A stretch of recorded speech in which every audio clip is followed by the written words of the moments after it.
আমাকে বিয়ে করে যে সুখী করতে পারবে তাকে আমি 10 লাখ টাকা দেব।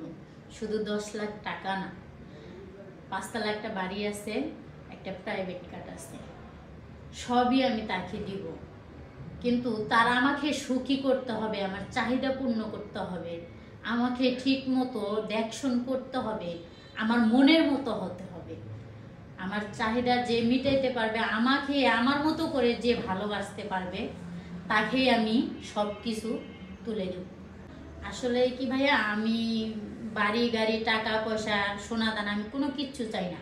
আমি শুধু চাই তার যেন মনটা ভালো থাকে, মনটা ভালো থাকবে আর আমার চাহিদাটা পূর্ণ করবে, আমাকে সবসময় কেয়ার করবে।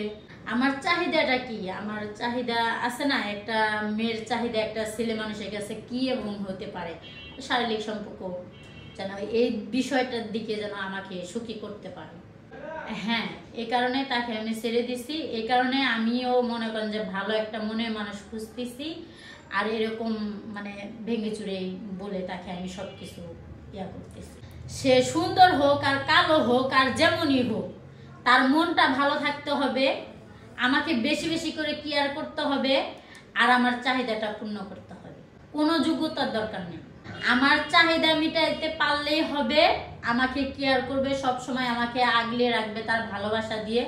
তার মনটা ভালো থাকতে হবে, কোনো ছয় নয় করা চলবে না যে আমাকে বিয়ে করতেছে এখন সবকিছু মানে সত্য মিথ্যা একবারে কিরা কেটে সবকিছু বইলা পরে আমাকে বিয়ে করার পরে 1 সপ্তাহ 6 মাস 1 বছর পরে সবকিছু নিয়ে আবার উধাও হয়ে যাচ্ছে। এরকম কোনো মন মানসিকতা নিয়ে এসে আমাকে বিয়ে করা যাবে। হ্যাঁ ভাইয়া, আছে একটা ছেলে নামে ছেলে।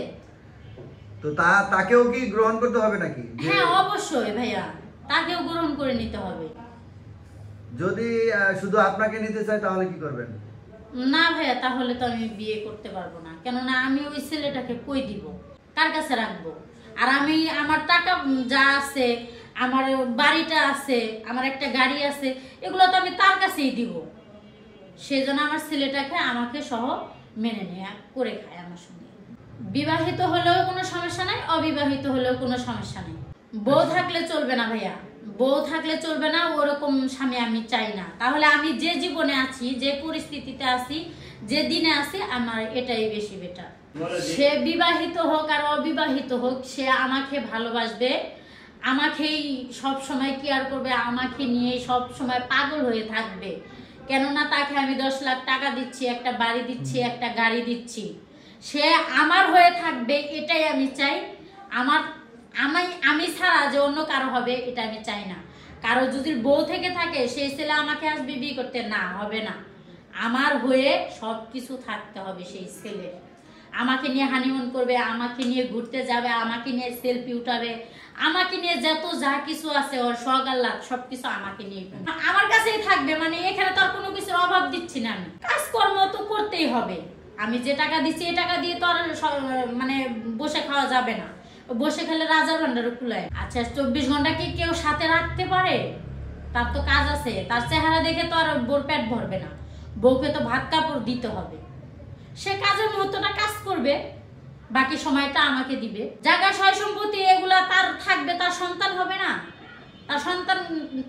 তার সন্তানের লাগবে না, ভবিষ্যৎ আছে না, সন্তান নিতে হবে না। সেই ছেলের যদি আগে পরে সন্তান না থাকে, তাহলে তার সন্তানের চাহিদাটা তো আমার পূর্ণ করতে হবে।